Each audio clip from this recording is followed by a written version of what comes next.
betapa dalamnya pengenalan diri orang ini terhadap dirinya di hadapan Tuhan. Dia bukan orang biasa, dia orang hebat, orang yang punya jabatan yang tinggi, punya kedudukan, dia pasti kaya secara ekonomi. Tapi di hadapan Yesus dia berkata, Tuhan, aku tidak layak menerima Engkau di dalam rumahku. Saudara, ini satu pengenalan diri yang begitu dalam. Dia tahu dirinya adalah orang yang berdosa di hadapan Tuhan. Saudara-saudara, ini satu pengenalan yang begitu mendalam akan Allah. Dan ini satu hal yang sangat penting yang harus kita miliki di dalam iman kita kepada Tuhan. Pengenalan diri yang benar dan pengenalan yang benar akan Allah. Karena itu saya suka sekali apa yang dikatakan oleh John Calvin. Dia katakan mengenal Allah, mengenal diri, mengenal Allah.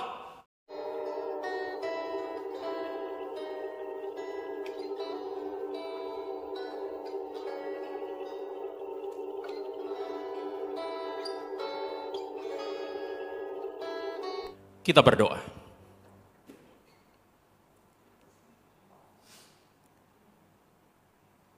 Bapa kami yang di sorga, berbicaralah kepada kami ya Tuhan pagi ini melalui kebenaran firman-Mu. Kami rindu mendengarkan Tuhan berbicara kepada kami. Kami haus akan firman Tuhan. Karena kami tahu kehausan dan kelaparan kami yang sesungguhnya. Bukanlah kehausan dan kelaparan secara jasmani, tetapi kehausan dan kelaparan akan firman Tuhan. Karena Tuhan berkata kami hidup bukan dari roti saja, tetapi kami hidup dari setiap firman yang keluar dari mulut Allah. Oleh sebab itu ya Tuhan, pada pagi hari ini, hati kami terbuka di hadapan Tuhan. Kami siap untuk mendengarkan Tuhan berbicara kepada kami. Biar Roh Kudus Tuhan yang boleh menguasai hati kami, menguasai ruangan ini.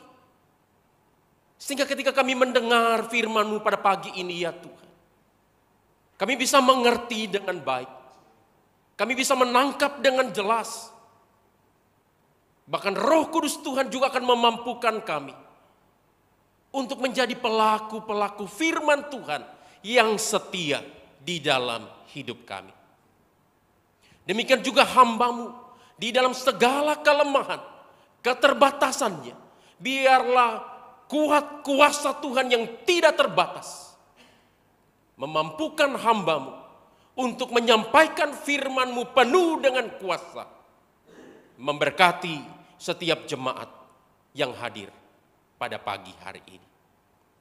Puaskanlah kelaparan dan kehausan kami akan firman-Mu, ya Tuhan. Di dalam nama Tuhan kami Yesus Kristus, firman yang hidup, kami sudah berdoa, kami mengucap syukur. Sama-sama kita katakan, amin. Shalom, selamat pagi. Shalom, selamat pagi. Apa kabar hari ini? Luar biasa, puji Tuhan, baik.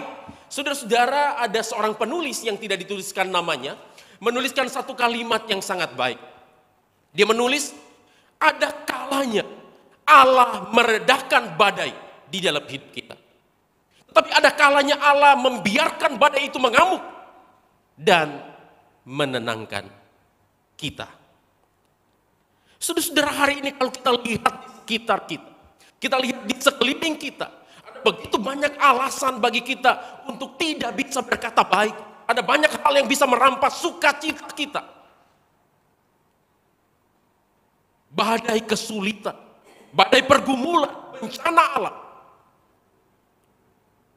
Tetapi hari ini, kalau kita masih bisa berkata baik, mungkin badai itu belum reda dari hidup kita. Tetapi saya percaya, Tuhan sudah menenangkan kita dengan berkata, tenanglah anakku, aku ini, jangan takut. Amin. Nah, saudara-saudara yang dikasihi oleh Tuhan, mari sama-sama kita membuka Alkitab kita. Kita akan membaca satu bagian dari Perjanjian Baru, Matius pasal yang ke-8. Matius pasal 8. Kita akan membaca ayat yang ke-5 sampai ayatnya yang ke-13.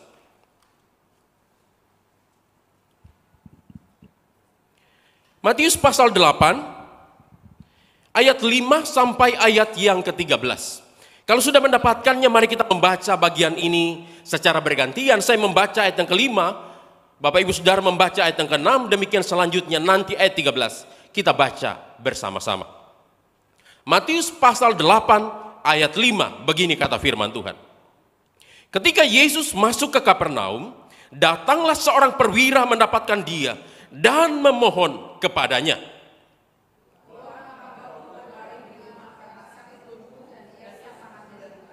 Yesus berkata kepadanya, "Aku akan datang menyembuhkannya."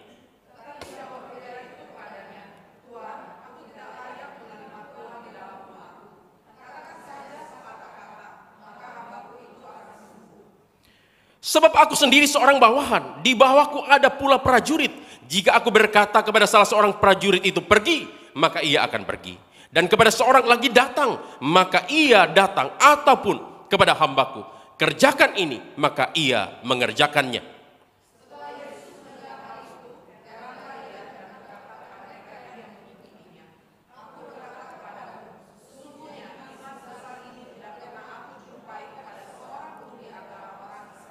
Aku berkata kepadamu, banyak orang akan datang dari timur dan dari barat, dan akan makan bersama-sama dengan Abraham, Ishak dan Yakub di dalam kerajaan sorga.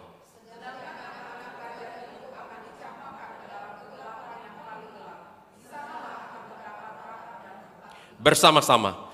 Lalu Yesus berkata kepada perwira itu, "Pulanglah dan jadilah kepadamu seperti yang engkau percaya." Maka pada saat itu sembuhlah hambanya. Saudara-saudara, beberapa waktu yang lalu tanpa sengaja saya melihat video performance dari Joy Alexander. Saudara-saudara, mungkin kita sudah pernah mendengar Joy Alexander. Atau mungkin di antara kita sudah ada beberapa yang melihat videonya di YouTube. Saudara, Joy Alexander adalah seorang pianis yang sangat mendunia, yang berasal dari Indonesia, berasal dari Bali. Mungkin saat ini usianya kira-kira baru 15 tahun. Saudara-saudara, di salah satu videonya yang saya lihat di YouTube beberapa waktu yang lalu, itu mungkin kira-kira ketika dia berusia 9 atau 10 tahun. Saudara-saudara, Joy Alexander di usianya masih begitu muda, yang masih begitu belia, sudah 2 kali masuk di dalam nominasi penghargaan Grammy di Amerika Serikat. Satu penghargaan yang begitu prestisius bagi orang-orang yang berkarya di dalam bidang seni. Dan ini adalah satu kebanggaan khusus bukan saja bagi Joy, tapi bagi kita. Juga orang-orang yang berada di Indonesia, negara asal Joy Alexander. Saudara-saudara, di video yang saya saksikan itu, biasanya kalau kita lihat video, sambil kita lihat YouTube, yang pertama kali kita lihat apanya? Kolom komennya. Nah saudara, waktu saya lihat video performance Joy di YouTube, saya lihat kolom komennya. Ada ribuan orang yang memberikan komentar terhadap penampilan Joy Alexander. Dan sebagian besar, bahkan mayoritas, semua orang berkata, wow, luar biasa, spektakuler, mengagumkan, mengherankan. Anak seusia 9 atau 10 tahun seperti ini, bukan saja bisa bermain piano dengan baik, tetapi dia bisa memainkan piano di dalam nada-nada yang rumit, yang mungkin orang yang sudah belajar piano puluhan tahun tidak bisa melakukannya. Tetapi dia bisa. Saudara-saudara, keheranan atau kekaguman terhadap sesuatu pasti datangnya dari sesuatu yang tidak biasa. Tetapi pasti datang dari sesuatu yang luar biasa. Keheranan atau kekaguman terhadap sesuatu tidak datang dari hal-hal yang ordinary, tetapi datang dari hal-hal yang extraordinary. Saudara-saudara, itulah yang ditemukan oleh Tuhan Yesus di dalam diri perwira di Kapernaum yang bertemu dengan Yesus. Sebagaimana kita baca tadi di dalam Matius pasal 8 ayatnya yang ke-9 sampai ayatnya yang ke-13. Alkitab menceritakan kepada kita satu kali ketika Yesus tiba di Kapernaum, datang seorang perwira menjumpai dia. Dan dia memohon dengan sangat kepada Tuhan Yesus, supaya Tuhan Yesus berkenan menyembuhkan hambanya yang sakit lumpuh dan yang sangat menderita. Saudara-saudara, setelah Tuhan Yesus berkomunikasi dengan perwira ini, Tuhan Yesus mendengar, dia melihat iman dari perwira ini. Maka Alkitab berkata kepada kita di dalam ayat yang ke-10. Heranlah ia, heranlah Yesus, dan berkata kepada mereka yang mengikuti dia, aku berkata kepadamu, sesungguhnya iman sebesar ini tidak pernah aku jumpai pada seorang pun di antara orang Israel. Saudara-saudara, mungkin ini satu-satunya di dalam Alkitab yang mencatat tentang keheranan Tuhan terhadap iman seseorang. Perwira di Kapernaum ini memiliki iman yang mengherankan, iman yang menakjubkan, amazing faith, yang membuat Tuhan Yesus sendiri begitu kagum, begitu heran, sehingga dia berkata, aku belum pernah menemukan iman sebesar ini di antara orang Israel. Saudara-saudara, perwira ini memiliki iman yang mengherankan Tuhan. Dan inilah tema yang akan kita pikirkan bersama-sama pada hari ini. Tema yang akan kita renungkan bersama-sama pada hari ini. Sebagai penutup tema besar kita di bulan Januari, dewasa di dalam iman. Kita akan sama-sama melihat satu tema. Iman yang mengherankan Tuhan. Saudara-saudara, satu pertanyaan penting untuk kita pikirkan bersama-sama pada pagi hari ini. Sebagai satu refleksi atas iman kita kepada Tuhan. Saudara, bagaimanakah iman yang mengherankan Tuhan itu? Bagaimanakah ciri iman yang mengherankan Tuhan itu? Pada pagi hari ini dengan bersandar kepada kuasa Roh Kudus, saya akan mengajak kita semua kembali kepada kebenaran kitab suci. Kita sama-sama akan menyelidiki, meneliti dan menemukan beberapa jawaban penting atas pertanyaan ini. Bagaimanakah iman yang mengherankan Tuhan? Yang pertama, iman yang mengherankan Tuhan adalah iman yang lahir dari kerendahan hati di hadapan Tuhan. Iman yang mengherankan Tuhan adalah iman yang lahir dari kerendahan hati di hadapan Tuhan. Saudara, mari kita perhatikan Alkitab kita ayat 5 dan ayat yang ke-6. Begini kata firman Tuhan.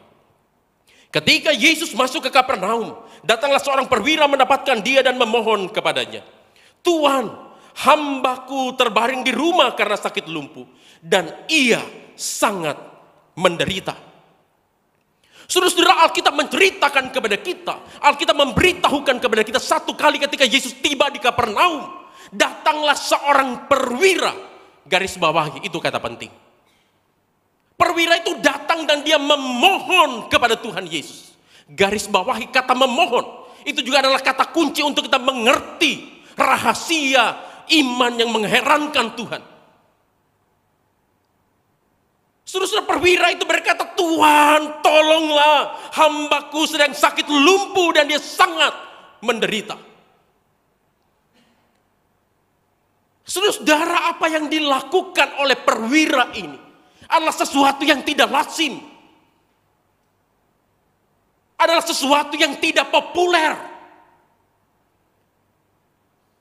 Saudara, kalau kita menyelidiki, kita menganalisa bagian firman Tuhan ini dengan baik, maka kita akan melihat ada beberapa hal yang menunjukkan bahwa apa yang dilakukan oleh perwira ini bukan sesuatu yang biasa, tetapi adalah sesuatu yang luar biasa.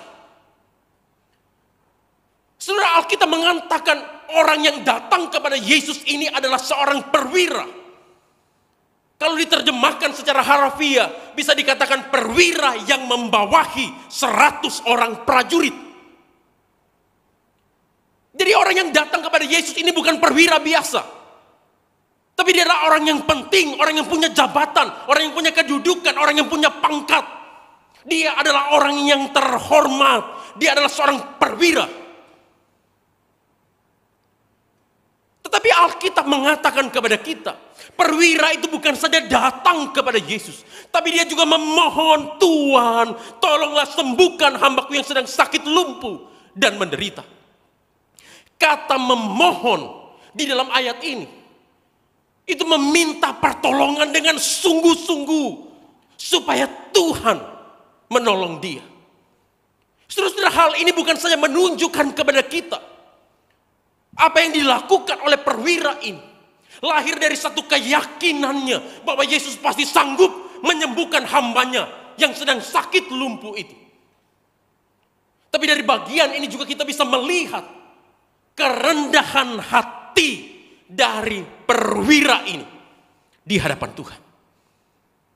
Saudara, sebagai seorang perwira tinggi, orang yang punya pangkat, punya kedudukan, seharusnya perwira ini tidak perlu berlaku demikian. Dia bisa saja memerintahkan salah satu ajudannya atau prajuritnya untuk menjemput Yesus, meminta Yesus datang ke rumahnya dan menyembuhkan hambanya yang sedang sakit. Tetapi itu tidak dilakukan oleh perwira ini. Alkitab mengatakan dia datang menjumpai Yesus. Dan dengan sungguh-sungguh dia memohon, Tuhan, tolong sembuhkanlah hambaku. Saudara, ini menunjukkan satu kerendahan hati di hadapan Tuhan. Perwira ini menanggalkan segala kehormatannya, jabatannya yang tinggi, kedudukan yang tinggi, pangkatnya yang tinggi. Dia merendahkan dirinya, merendahkan hatinya. Dia memohon kepada Tuhan Yesus untuk menyembuhkan hambanya. Saudara-saudara, ini bukanlah satu hal yang populis. Karena perwira ini adalah perwira Romawi. Ketika itu kekaisaran Romawi merupakan kekaisaran tanda kutip adik kuasa yang menguasai hampir seluruh dunia. Kekaisaran Romawi memiliki budaya dan peradaban yang begitu tinggi, yang menjunjung tinggi kehormatan, harga diri. Jadi hampir tidak mungkin bagi seorang Romawi untuk datang dalam tanda kutip berlutut, memohon, meminta kepada seseorang, apalagi dia bukan orang Romawi. Ditambah lagi dengan statusnya sebagai seorang perwira. Tetapi Alkitab mengatakan, perwira ini datang dan dia memohon dengan sangat, dia memohon dengan sungguh-sungguh agar Yesus berbelas kasihan terhadap dirinya dengan menyembuhkan hambanya yang sedang sakit. Saudara-saudara, inilah yang membuat Yesus heran. Inilah yang membuat Yesus terkagum-kagum. Ada yang iman sebesar ini. Dan dia berkata, aku belum pernah menemukan iman sebesar ini di antara seorang pun orang Israel. Karena perwira ini punya satu kerendahan hati di hadapan Tuhan. Saudara-saudara, hari ini ketika kita percaya kepada Tuhan, hari ini waktu kita datang kepada Tuhan, adakah kita datang dengan kerendahan hati di hadapan Tuhan? Atau kita sedang berdiri di hadapan Tuhan dengan kecongkakan kita, dengan kesombongan kita, dengan segala sesuatu yang ada pada diri kita? Saudara, ini bukan yang dikehendaki oleh Tuhan. Cara beriman seperti ini tidak dikehendaki oleh Tuhan. Oleh sebab itu kalau kita membaca dalam 1 Petrus pasal 5 ayat yang kelima, dengan jelas sekali Alkitab mengatakan, Allah menentang orang yang congkak, tetapi mengasihi orang yang rendah hati. Tuhan benci kepada orang yang sombong, tapi dia mengasihi orang yang mau merendahkan hatinya di hadapan Tuhan. Saudara, hari ini kalau kita datang di hadapan Tuhan, dengan segala apa yang ada pada kita, dengan kesombongan kita, kecongkakan kita, status sosial kita, status ekonomi kita, apa yang kita punya, kita memegahkan diri di hadapan Tuhan, kan itu menjijikan Tuhan. Alkitab berkata Tuhan benci kepada orang yang congkak. Tuhan benci kepada orang yang sombong. Saya suka sekali apa yang ditulis oleh John Stott. John Stott berkata tidak ada musuh yang paling besar dari pertumbuhan iman kerohanian orang percaya selain kesombongan. Dan tidak hal yang pasti bisa mendorong pertumbuhan iman kerohanian orang percaya selain kerendahan hati. Nah, saudara-saudara, hari ini mari sama-sama kita melihat kepada kebenaran firman Tuhan ini. Apakah hari ini juga ketika kita datang di hadapan Tuhan, kita datang dengan penuh kerendahan hati. Kita datang dengan hati yang hancur. Kita menaklukkan hati kita, menaklukkan diri kita sepenuhnya di bawah kaki Tuhan.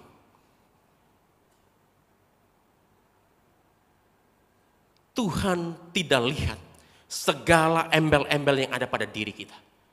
Tapi Tuhan melihat hati kita yang hancur, yang mau direndahkan di hadapannya. Oleh sebab itu Tuhan Yesus berkata kepada perwira ini, aku belum pernah menemukan iman sebesar ini di antara seorang Israel sekalipun. Iman yang mengherankan Tuhan. Yang kedua,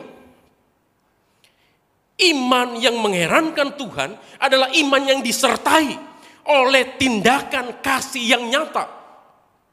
Iman mengherankan Tuhan adalah iman yang disertai oleh tindakan kasih yang nyata. Saudara, perhatikan Alkitab kita ayat yang ke-6.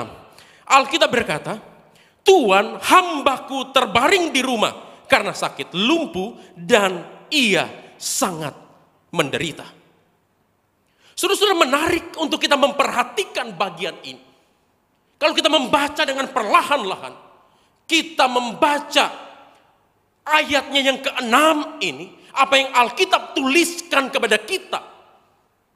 Maka di dalam ayat ini kita bisa akan menemukan satu mood, satu gairah yang penuh kasih. Dari perwira ini terhadap hambanya yang sedang sakit. Karena itu dia berkata, Tuhan, hambaku sedang sakit lumpuh dan sangat menderita. Perwira ini menyebut hambaku, hamba milikku. Bahkan kalau kita membaca cerita yang sama yang dicatat di dalam Lukas pasal yang ke-7 ayat 1 sampai ayat yang ke-10. Di dalam ayat yang pertama Lukas pasal 7 itu dikatakan hamba yang sangat dihargainya, hamba yang sangat bernilai baginya, hamba yang sangat dikasihinya. Saudara-saudara, ini satu hal yang sangat luar biasa. Satu hal yang tidak biasa. Satu hal yang wow, yang spektakuler. Apalagi kalau kita mengerti latar belakang budaya Romawi ketika itu. Berhubungan dengan seorang hamba atau seorang budak. Saudara, bagi orang Romawi ketika itu, seorang hamba atau seorang budak, nilainya tidak dipandang seperti nilai manusia. Tapi nilainya sama seperti nilai properti. Sama dengan nilai barang. Itu menunjukkan bahwa seorang hamba, seorang budak tidak punya nilai yang berharga di mata orang Romawi. Nilainya sangat rendah sekali. Bahkan seorang hamba, seorang budak ketika itu tidak memiliki hak terhadap dirinya sendiri. Kapan saja Tuhannya mau mengambil hidupnya, Tuhan bisa mengambil hidupnya dengan bebas. Karena dia tidak punya hak terhadap dirinya sendiri. Sedemikian murahnya, tidak berharganya seorang hamba, seorang budak ketika itu. Tetapi begitu mengagumkan, begitu mengherankan ketika kita membaca bagian firman Tuhan ini. Perwira Romawi ini berkata kepada Tuhan Yesus, hambaku sedang sakit lumpuh. Hamba yang sangat dihargainya, hamba yang sangat bernilai baginya, hamba yang sangat dikasihinya.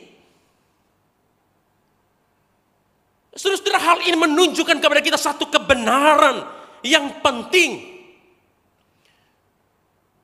Bahwa perwira ini bukan saja percaya kepada Yesus.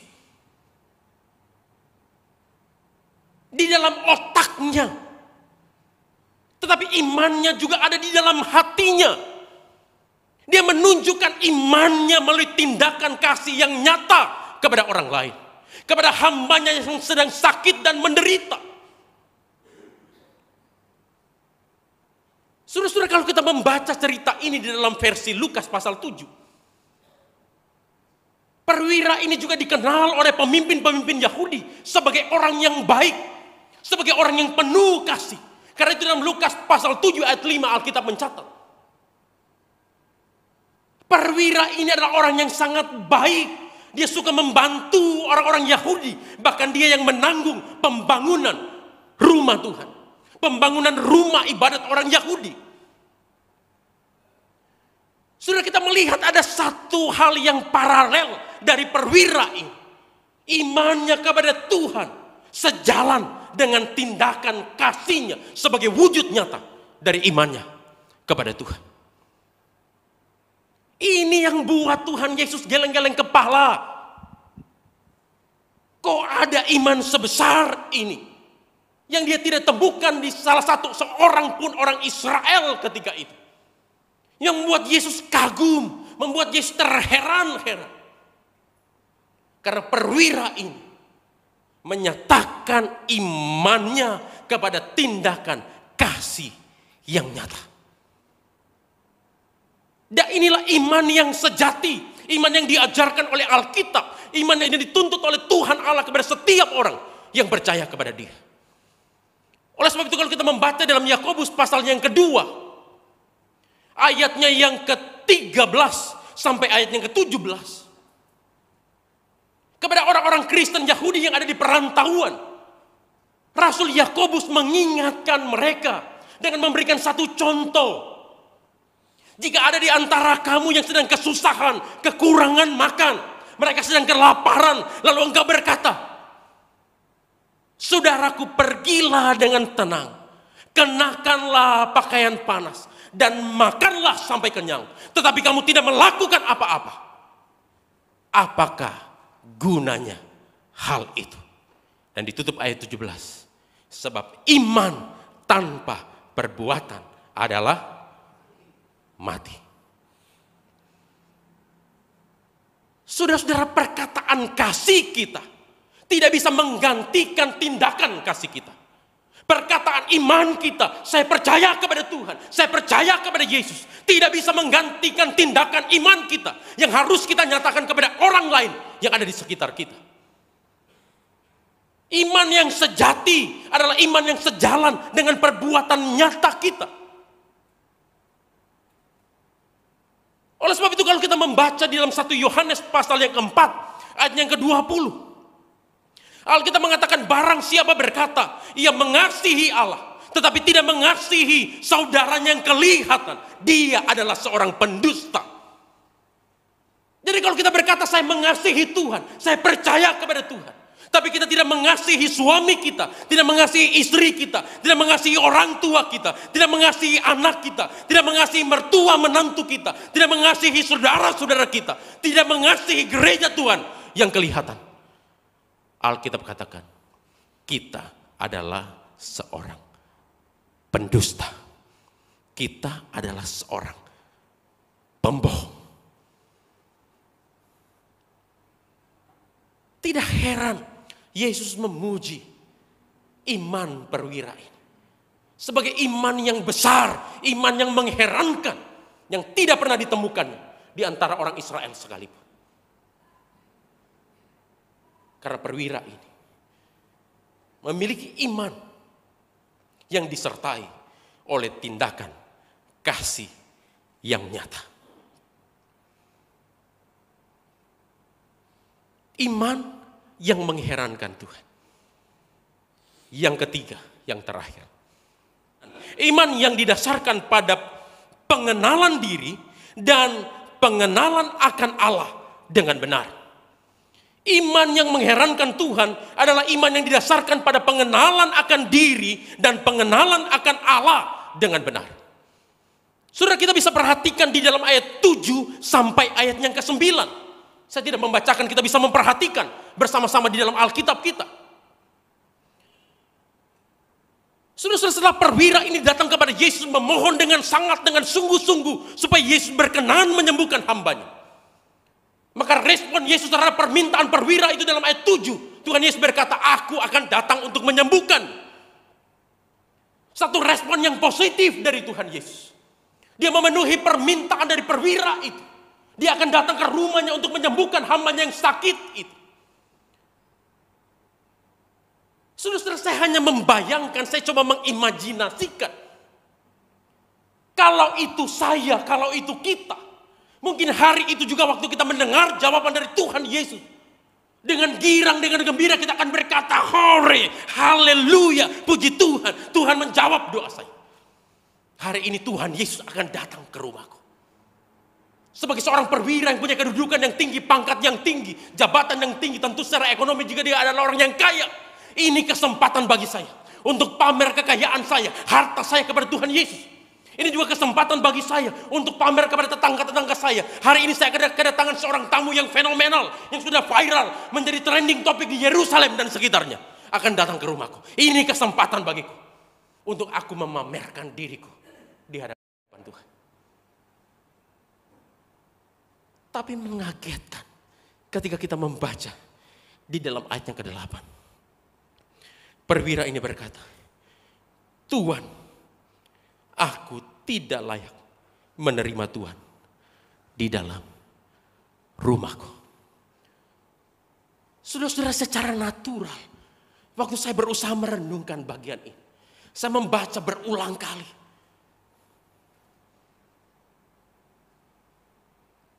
Sampai tadi malam saya coba mengimajinasikan khotbah ini di hadapan kaca. Sampai tadi pagi saya duduk di bangku ini, saya ulangi lagi baca, Tuhan, aku tidak layak menerima Engkau di dalam rumahku. Saya tidak bisa menahan air mata saya. Betapa dalamnya pengenalan diri orang ini terhadap dirinya di hadapan Tuhan. Dia bukan orang biasa, dia orang hebat, orang yang punya jabatan yang tinggi, punya kedudukan, dia pasti kaya secara ekonomi. Tapi di hadapan Yesus dia berkata, Tuhan, aku tidak layak menerima Engkau di dalam rumahku. Saudara, ini satu pengenalan diri yang begitu dalam. Dia tahu dirinya adalah orang yang berdosa di hadapan Tuhan. Orang yang tidak layak, orang yang tidak pantas untuk menerima Yesus di rumahnya. Dia punya satu pengenalan diri yang dalam kepada Tuhan. Dan sedikit sekali hari ini orang yang bisa seperti ini. Dia tahu siapa sesungguhnya dirinya di hadapan Tuhan. Bahwa kita ini adalah orang-orang yang tidak layak. Sebab itu dia berkata, Tuhan, aku tidak layak menerima Engkau di rumahku. Tapi iman orang ini tidak hanya sampai kepada pengenalan dirinya yang benar, pengenalan dirinya yang mendalam, bahwa dia adalah orang yang berdosa yang tidak layak menerima Yesus di rumahnya. Tetapi perwira ini juga punya satu pengenalan yang benar akan Allah yang dia imani, punya satu pengenalan yang benar tentang Yesus yang dia percaya. Oleh sebab itu dia berkata dalam ayat 8 bagian B, katakan saja sepatah kata, maka hambaku itu akan sembuh. Saudara, apa artinya ini? Ini berarti bahwa perwira ini mengakui bahwa Yesus adalah Tuhan yang maha kuasa. Engkau tidak perlu datang ke rumahku, katakan saja sepatah kata, hambaku pasti akan sembuh. Dia tahu, dia percaya Yesus adalah maha kuasa. Kalau dia mau, dia sanggup, dia tidak perlu datang, hambanya pasti akan sembuh. Tapi itu baru koma, itu baru separuh. Lalu ayat 9, dia memberikan satu ilustrasi yang sangat mendalam sekali tentang pengenalan akan Allah yang benar. Dia berkata, Tuhan, aku ini adalah seorang bawahan. Di bawahku masih ada prajurit. Kalau aku berkata kepada salah seorang prajurit itu, pergi, dia pasti akan pergi. Datang, pasti dia akan datang. Atau kepada seorang hambaku, kerjakan ini, kerjakan itu, pasti dia akan mengerjakannya. Saudara, apa artinya ini? Perwira ini bukan saja percaya bahwa Yesus adalah Allah yang maha kuasa. Tetapi perwira ini juga percaya, menyadari bahwa Yesus adalah Allah yang berotoritas, Allah yang berdaulat.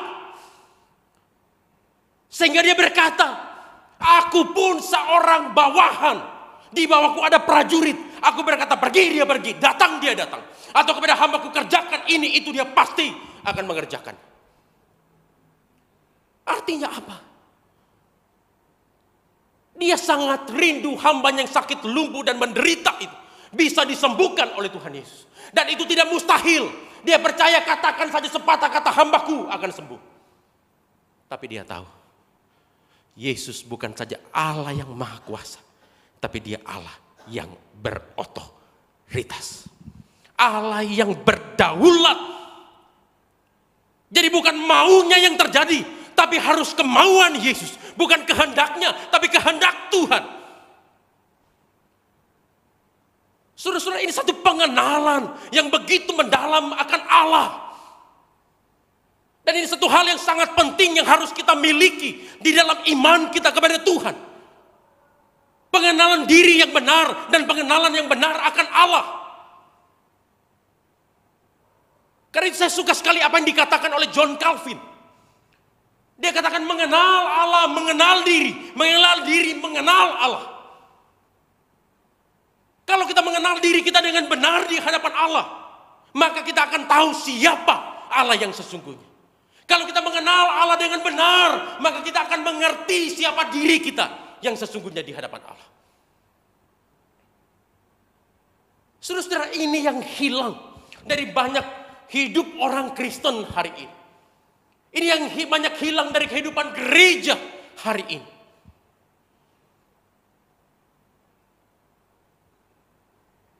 Kita tidak punya lagi satu pengenalan diri yang benar akan Allah. Apalagi pengenalan yang benar akan Allah yang maha kuasa, sekaligus adalah Allah yang berdaulat di dalam hidup kita. Oleh sebab itu ada banyak orang Kristen, khususnya dari mereka yang berhaluan teologi sukses, teologi kemakmuran, punya satu statement iman yang diformulasikan di dalam satu statement, claim it, take it. Klaim itu, ambil itu, dapatkan itu. Mau rumah tinggal klaim, Tuhan pasti bisa kasih. Mau mobil tinggal minta, Tuhan kita kaya, pasti dia bisa kasih. Mau sembuh tinggal klaim, pasti sembuh. Nggak punya pacar, nggak punya pekerjaan, tinggal klaim, pasti dapat.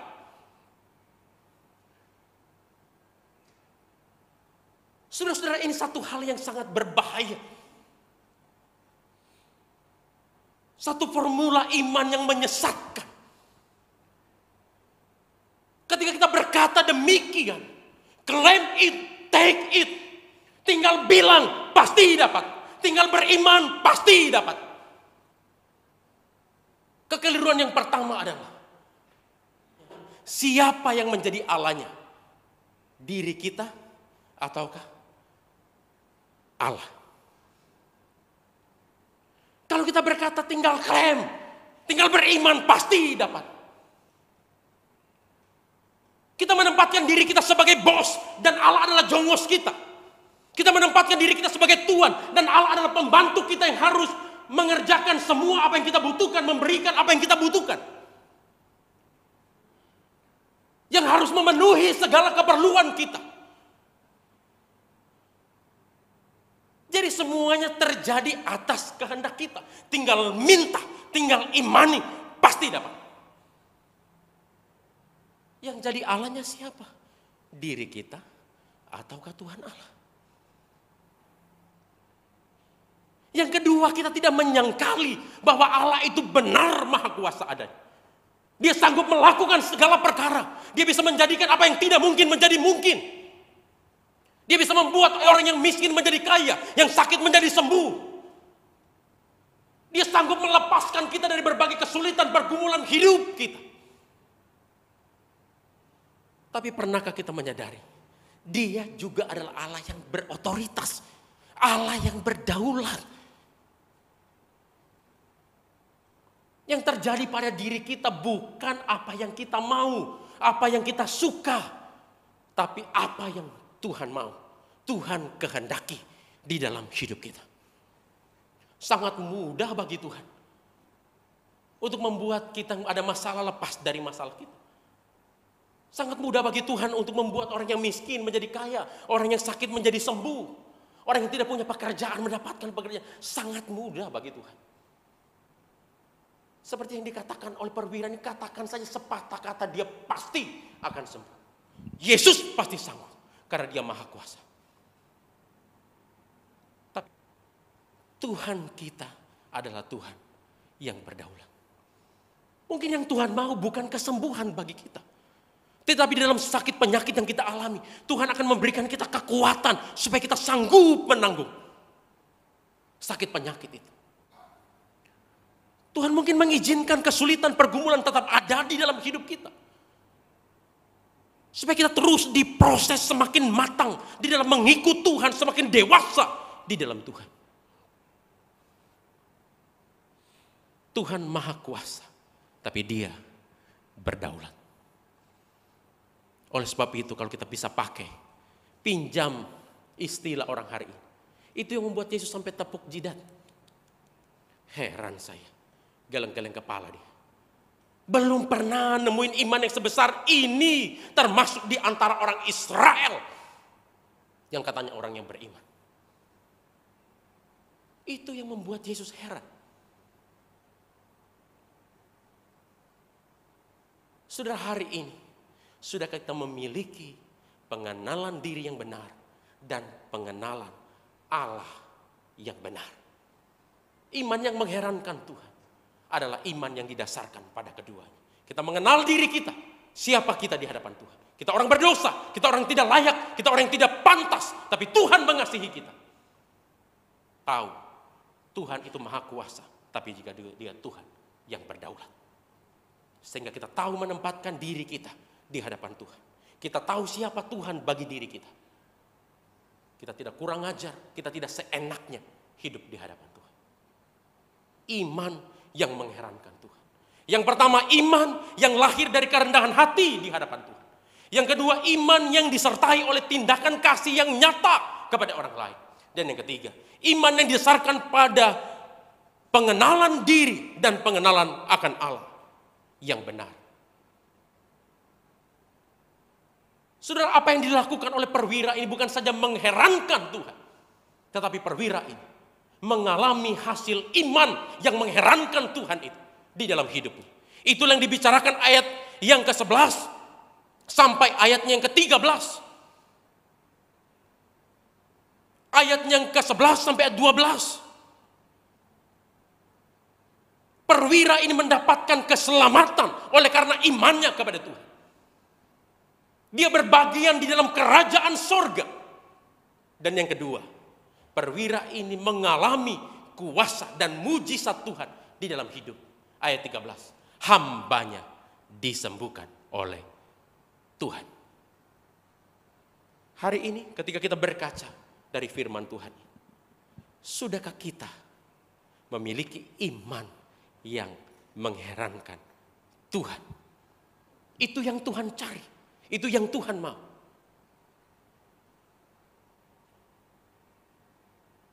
Jangan buat Tuhan heran dengan hidup kita, karena kita melakukan hal-hal yang justru semakin jauh dari Tuhan.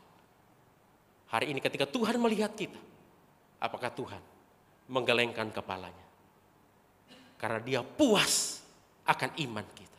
Dia heran akan iman kita. Atau justru sebaliknya, dia heran kepada kita yang semakin lupa diri, tidak tahu diri di hadapan Tuhan, semakin jauh dari Tuhan. Iman yang mengherankan Tuhan. Sungguh aku Tuhan Yesus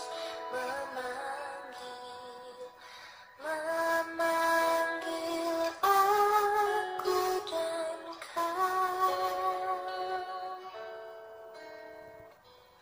lihatlah dia prihatin menunggu